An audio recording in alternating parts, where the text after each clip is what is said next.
soul can hope, our mind can hide, is the wonder that's keeping the stars apart.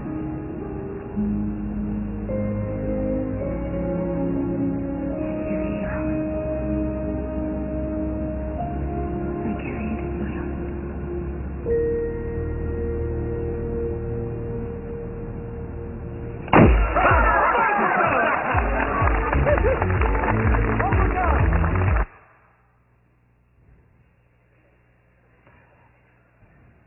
What is that? Root of the root, bud of the bud, the thing that keeps the stars apart. Well, let's try and understand it just a little bit more than we already do. Once again, relationships are a natural need. No person is an island. No one can survive, no one can certainly thrive without relationships. Let's revisit the research that we talked about a couple of months ago of extremely happy people. Remember, Ed Dinner and Marty Seligman chose the 10% happiest group, the tip of the stem, and studied them. And what are the things that they found, if you remember, was that they experienced hardships just like everyone else. They experienced anxiety, stress, depression at times, frustration. However, the difference between them and the rest, those who are not at the tip of the stem, is that they recover more promptly. They have a stronger immune system, in other words. And one of the reasons why they have a stronger immune system, one of the reasons why they interpret their experiences differently, is because they have, and this is a differentiator between them and the rest, they have thriving personal, interpersonal relationships. Whether it's with romantic partners, or with soulmates, or with family members, or all of the above. But this is one distinguishing characteristic of this group, that they have close, intimate relationships. And that makes all the difference. Why? For two reasons. First of all, because when you're happy and you share your happiness with someone close to you who truly cares about, that enhances, amplifies your happiness as well as their happiness. That's the win-win. When you go through hardships and difficulties, having close relationships helps us to overcome it. So again, whether it's from the negative to the zero or from the zero to the positive, close, intimate relationships contribute significantly to becoming happy. The key, though, in relationships is to know yourself, meaning to know your needs, because we don't all have the same relationship need. There is no one prescription. No, there is no, 5 hugs a day and you'll be happier. 5 close friends, 1 or 2 lovers, and there is no such prescription. It's different for different people. And I want to revisit the lasagna principle. Remember the lasagna principle from the happiness book? And that is that we all need, the example I gave there is, so I love my family is the most important thing in the world to me. However, that doesn't mean I want to spend, 8 or 10 hours a day with my family every day, all day. I also need my quota of solitude. I need my yoga. I need my exercise, my writing, my teaching. That does not mean that my family is any less important to me. Or let's say I love to write, which I do. I can write for 3 hours a day, not longer. And the reason why it was the lasagna principle, if you remember, lasagna is my favorite food. And whenever I go home, my mom makes lasagna. But that does not mean I want lasagna every day, all day. 5 times a week is more than enough for me. Or once a week. But you need to find your quota. The same with relationships. The same with relationships. Ask yourself, how many hours a day is it good for me, pleasant for me, enjoyable for me to spend with other people? One of the things that differentiates people in terms of the right amount is introversion and extroversion. We actually have a physiological base level of where we are compared to the optimum. Let me illustrate. So there is what's called an optimal level of arousal cognitively speaking. Optimum level of arousal.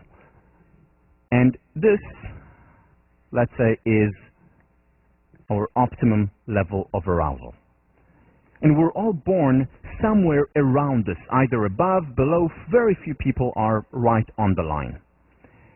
Introverts have a higher level of arousal, higher innate level of arousal. This is the introversion. Extroverts have a lower level of arousal compared to the optimal level. Now, we all physically see, or emotionally, cognitively, and physically look for experiencing the optimal level of arousal because that's where it's most convenient. That's when we are at our best. That's when we enjoy ourselves more. Which is why introverts whose innate natural state is above the optimal level of arousal actually need to reduce level of arousal. So they enjoy spending time by themselves. In contrast, extroverts have a lower arousal level, and it's not as pleasant as when they get it to the optimum level, so they go out to a party where there is a lot of arousal, a lot of things happening, a lot of people, in order to get to their optimal level of arousal. Which is why generally, what does alcohol do? Alcohol reduces our level of arousal. Which is why introverts very often need a glass of wine or a bottle before they dance. Because to dance when other people are watching increases levels of arousal. So what the alcohol does is reduce their level of arousal, and then dancing is comfortable and they're fine with it. In contrast, many extroverts need coffee, which is a stimulant, in order to stay awake, because the coffee gets them up to their optimal level of arousal. Again, I'm giving you a sketch of it. There's a line of research ever since, I think, for decades about introversion and extroversion.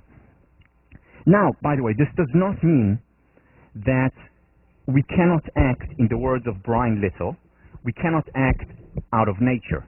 Meaning an introvert can act like an extrovert.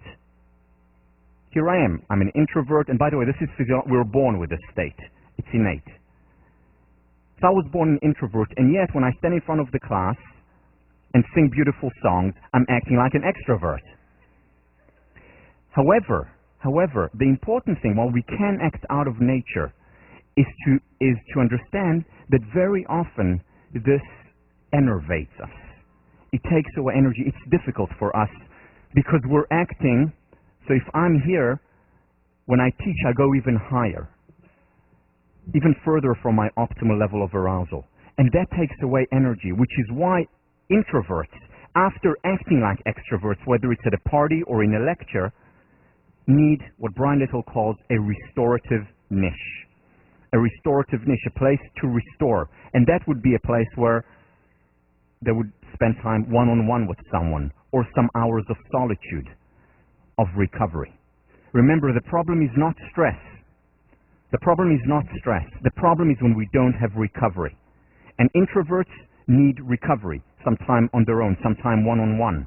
Which is why for me, for example, form of recovery is office hours. Easy for me to meet students for 4 hours straight. It's a form of recovery. If I was only teaching and only standing in front of an audience, that would ultimately lead to overwork and to me being lethargic. Same with an extrovert. If you're an extrovert, sometimes you have to do introvert stuff. So for example, you need to study for an exam. And yes, it would be nice to study for an exam at the Kong, but maybe not that helpful. So you study by yourself or with one person. And then what do you need after that as a restorative niche? Because it's enervating for an extrovert to be far from their optimal level of arousal. You need a restorative niche. Where is that restorative niche? I need to go out and party with friends. And that for them is a restorative niche. So again, know thyself. Know what your relationship needs are. Doesn't mean you cannot act out of nature. You can. But at the same time, you must be able to have a form of recovery, a restorative niche, according to your first nature, be it an introvert or an extrovert. To summarize, the number of relationships that you need that would be best for you depends on your personal, unique needs. The number of hours you want to spend with other people differs for everyone. There is no right or wrong here. Some people enjoy spending time 10 hours a day with friends, more the extroverts. Other people, one-on-one, intimate time, 2-3 hours a day is what they need. There's no right and wrong here. It doesn't mean you love people any less. Or neither does it mean that you don't need intimate relationships if you're one or the other. Both need close, intimate relationships. Soulmates, romantic partners, family members, whatever it is, it's a need. David Myers, there are few stronger predictors of happiness than a close, nurturing, equitable, intimate, lifelong companionship with one's best friend. There's been a lot more research done on opposite-sex relationship than on same-sex relationship. However, over the last few years, especially through the work of John Gottman from University of Washington, probably the leading researcher in this area, he's been doing much more work on single-sex relationship. And what they're finding, some very similar results with some differences. And we'll get to some of those interesting because they're informing differences. Probably not today, but next time. So when I talk about the relationship I'm talking about now, the relationship that David Myers is talking about is companionship, romantic relationship that is lifelong, same sex or opposite sex. The interesting thing about relationships is that everyone benefits from it, but as I've mentioned already once before, men benefit more. Why do they benefit more? Because for the first time, often men have someone they can share with, whereas women have more often, more likely, have their girlfriends whom they talk to about certain issues, they share their happiness as well as their sorrows with. However, both sexes, in opposite and same-sex relationships, benefit from intimate relationships. Let me show you a quick video excerpt of a description of what marriage is all about.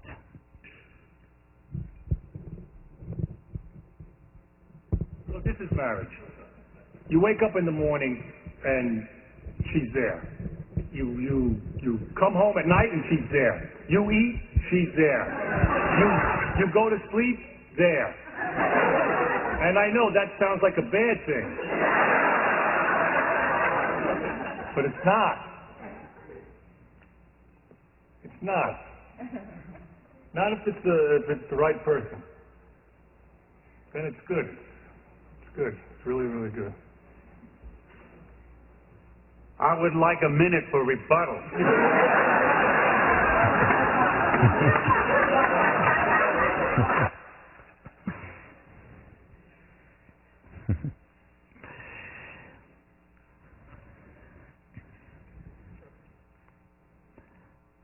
So let's look at relationships. First of all, let's look at the state of affairs, at what's actually going on with relationship, long-term relationships today, marriage or other. What we see is not a very pretty picture. So when it comes to marriages, 2/3 of marriages today end up in divorce. This does not mean that the other third are thriving, because very often, people stay together out of a sense of duty, out of habit, because of a lack of alternative, because they think this is their lot in life.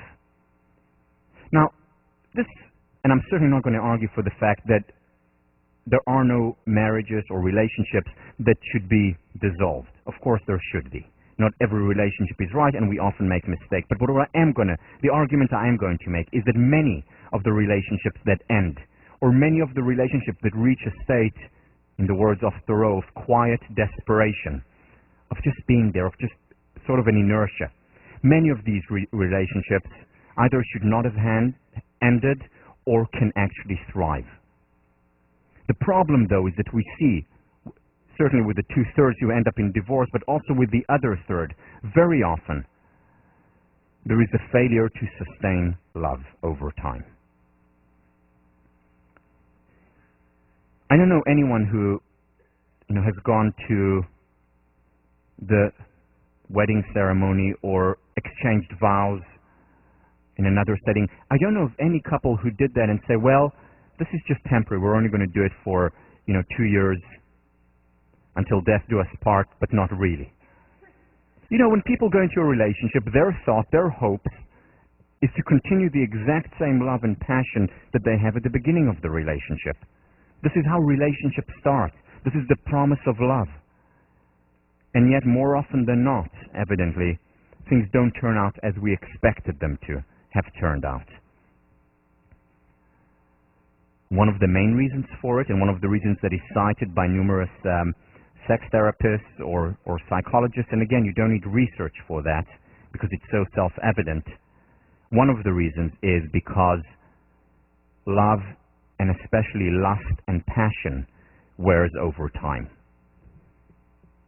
Because we know that novelty produces higher levels of arousal, or in the words of Daryl Bem, from Cornell University psychologist, the exotic is erotic.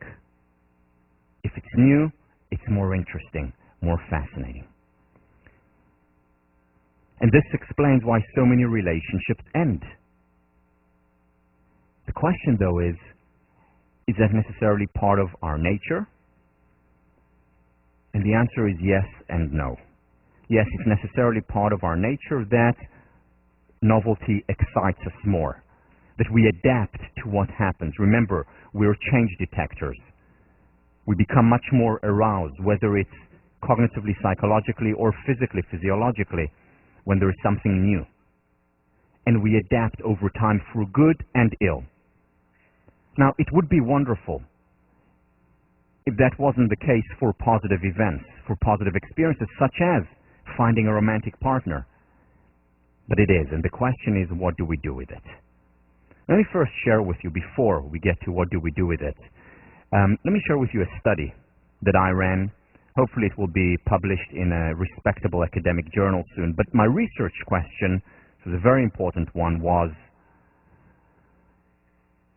who's the hottest woman and the hottest man in the world?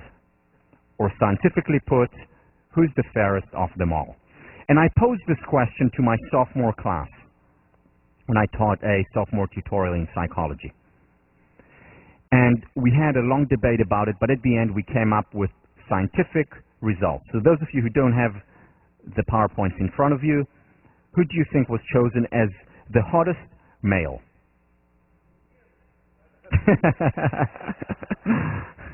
You get an A. Anyone else wants an A? No. Who was chosen as the hottest male in the world? Bill Clinton? No.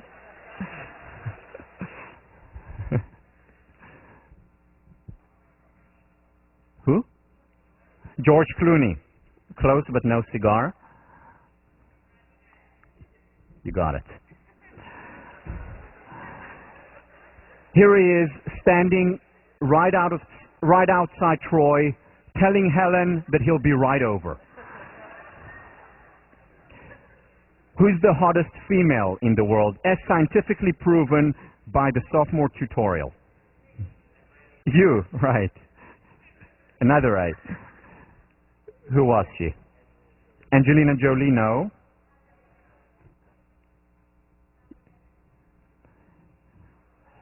Halle Berry. Here she is telling Adrian Brody that she'll kill him if he comes a step closer to her.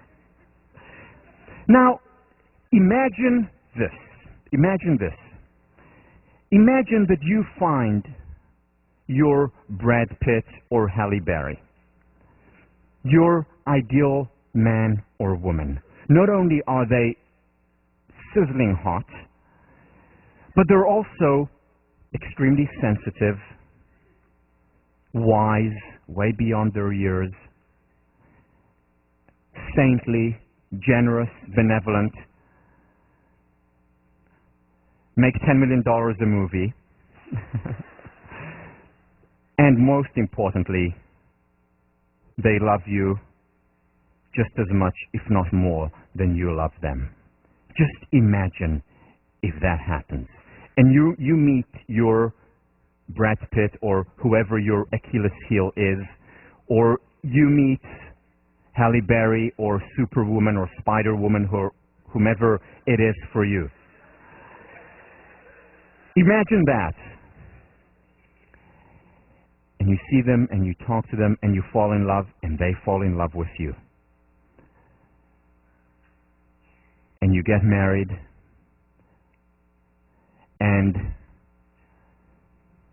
the first night after your marriage, or before that, that's your choice, you get home, no armor is going to stop you. No gun is going to drive you away. You make passionate love for hours and days and weeks and months. You don't even turn up for positive psychology. It's so good. Imagine that. Just imagine. And then, of course, the screen comes down and you live happily and lustily ever after. Right? Maybe. Now imagine this. 5 years into the relationship, with this amazing, sensitive, wise, hot, wealthy person. 5 years into the relationship, you take part in a psychological experiment. And here is the experiment. They hook you up to all these electrodes, to all these physiological cognitive measurements, and they measure your level of physiological arousal. And then your Brad Pitt or Halle Berry or whomever it is walk into the room and they see how physically aroused you become. And then they leave, and then someone else who's moderately attractive, no Brad Pitt, Halle Berry, but someone who's moderately attractive walks into the room. When would you become more physically, instinctually, when would you become more physically aroused? In general, it doesn't always happen, but overwhelming majority of times. You'll become more physically aroused when the new person comes in. Why? Because the exotic is erotic, because novelty excites. Now,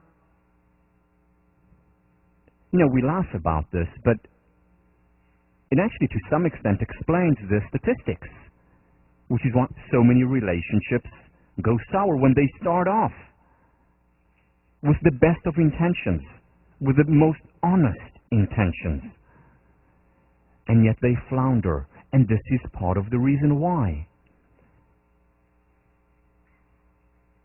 So is this bad news?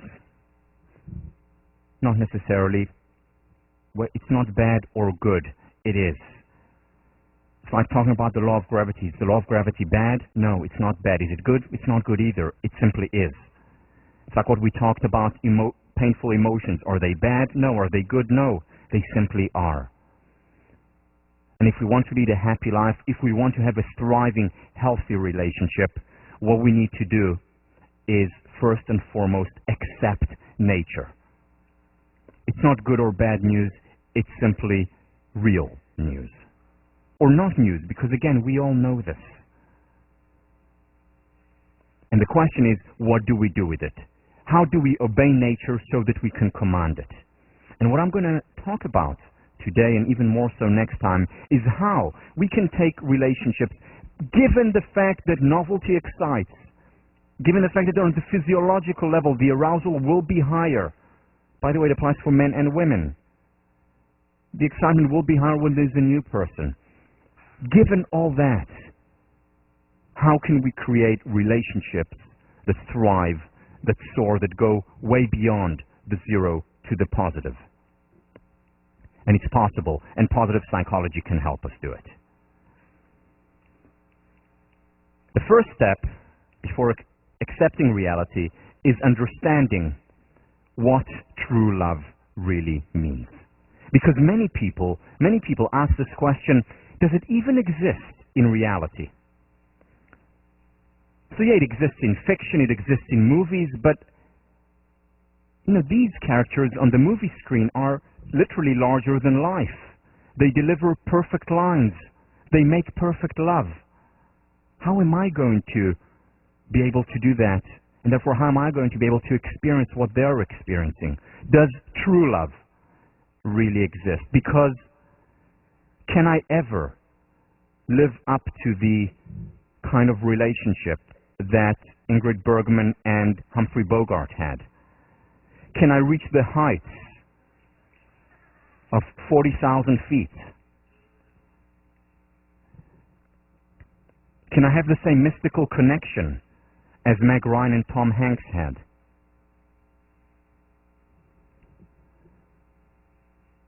And will I ever be able to sleep with the British Prime Minister? Or a Hugh Grant?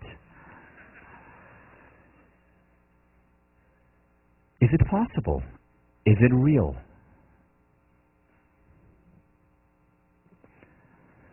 And self-help books don't help much.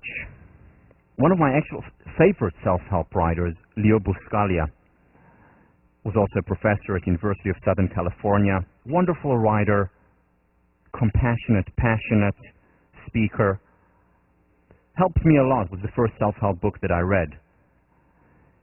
It was about living, loving, and learning. Here is what he writes about love and relationships. Perfect love is rare indeed. For to be a lover will require that you continually have the subtlety of the very wise, the flexibility of the child, the sensitivity of the artist, the understanding of the philosopher, the acceptance of the saint, the tolerance of the scholar, and the fortitude of the certain. What a beautiful passage. So beautiful and so detrimental. Who can live up to this? Anyone? No. You see, there is no perfect love. To expect this of myself, of my partner, of our relationship, is to set us up for failure. I would not want Tommy to expect this in her partner. Because I can guarantee you I will fail her. I have failed her, according to the standards. As she me. It's impossible, it's unrealistic, and we set ourselves up for failure when our expectations are larger than life, when our expectations are perfect lines or perfect love. And yet this is what we read about, this is what we see, and we begin to internalize this, the straight line of a relationship, which is perfect and unreal. But while perfect love doesn't exist, true love does. True love exists between imperfect humans. What is true love? How can positive psychology help us identify it?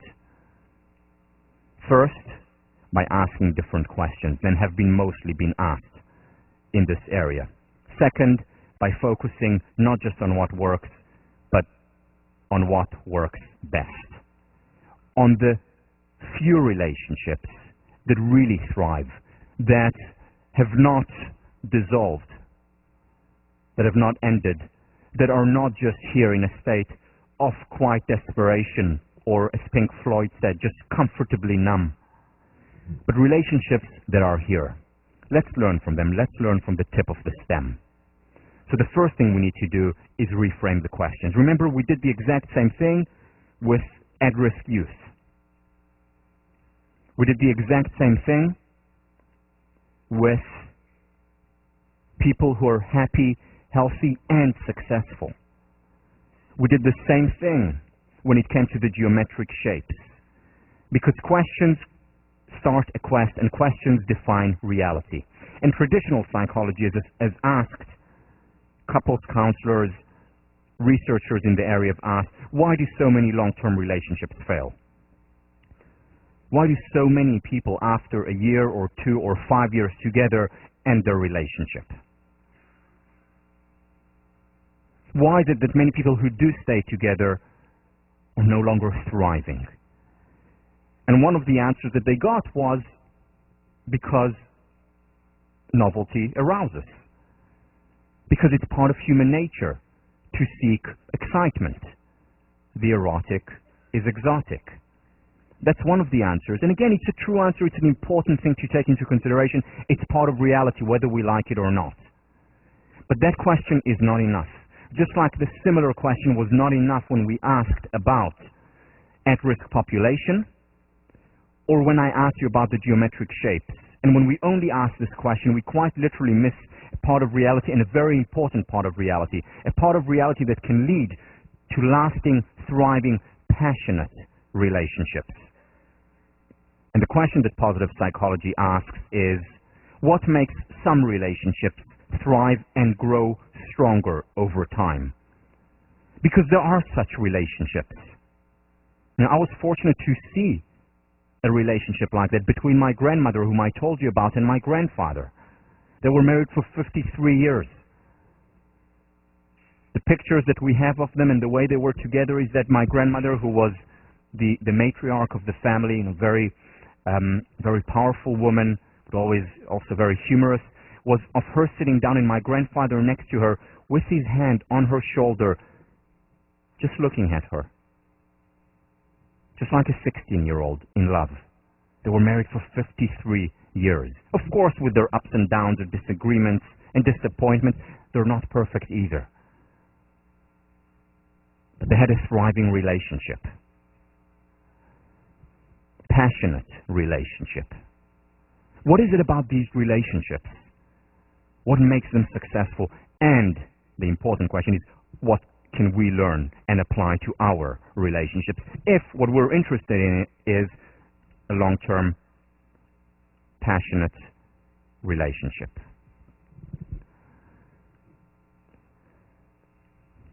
So let's learn from what works. Let's learn not just from what works, but let's learn from what works best. The best relationships that we can look at and study and learn from. Here are some of the lessons that we can learn from these relationships. And I'm going to draw on 2 researchers. First, John Gottman, whom I mentioned before, and the second, David Schnark. David Schnark, as well as John Gottman, as I mentioned earlier, have done research, very good research, on opposite as well as same-sex relationships. Here is some of the things that they find I will talk about. First, when I figured out how to predict divorce, I thought I had found the key to saving marriages. But like so many experts before me, I was wrong. I was not able to crack the code of saving marriages until I started to analyze what went right in happy marriages.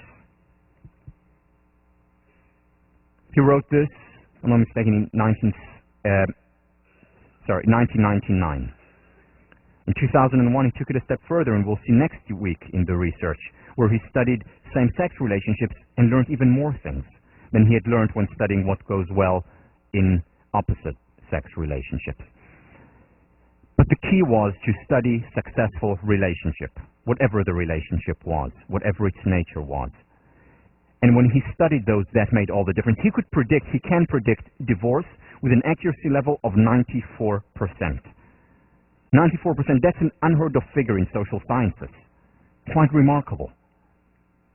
And then he was able to do it, but it didn't help him create better long-term relationships. It was only when he started to ask this question, what makes some relationships thrive and grow stronger over time, that's when he went ahead and was able to prescribe better relationships. The second person we'll draw on is David Schnark, and here is what he says in his wonderful book, Passionate Marriage. Cellulite and sexual potential are highly correlated. What he showed in his research studying the best relationships is that not only do they enjoy spending time together over the years, but that the best sex that they have in their lives doesn't come when they are 18 or 25 or 35. It actually is for 50s and 60-year-olds. So you have a lot to look forward to. Now, that does not mean it can't be great at 18. It can be even greater at 50 and 60. That's what he showed in his research of thriving relationships. Now, these are not the majority of the relationships, unfortunately, because most people today, by the age of 50 and 60, they're into their second or third marriage or long-term relationship. However, very often, it is later on that it becomes better. And that's where it veers away, goes away from the just physiological level of arousal, which may be stronger at the age of 24, they say, for men, and 35 for women. I mean, I don't know where they get these numbers from. But we actually peak, potentially, note the word here, potentially we peak in our 50s and 60s. Why? We'll understand later. So here are the things that we're going to talk about in the next class. We're going to engage in growing tip statistic. We're going to look at the best relationships, just like we looked at the best teacher, Marva Collins, just like we looked at the best meditators, Lama Oster, and others. We're going to look at the best relationships and ask what can we learn from it and apply to our lives. 1 minute. And we're going to talk about 4 different topics. First, that a relationship is about hard work. If you want to thrive at work, you need to work hard. If you want to thrive in a relationship, you need to invest. Second, and we'll talk about how to invest, that the best relationships are ones that create high levels of intimacy, that get to know one another in a deeper level. And these are the relationships that thrive. These are the relationships that also maintain passion and enhance passion 5, 10, and 50 years hence. The best relationships are not relationships devoid of conflict, and we'll talk about what that means and what that looks like. And finally, we're in a positive psychology class. It is about appreciating the positive, because when we appreciate the good appreciates, whether in ourselves or in others. See you on Thursday.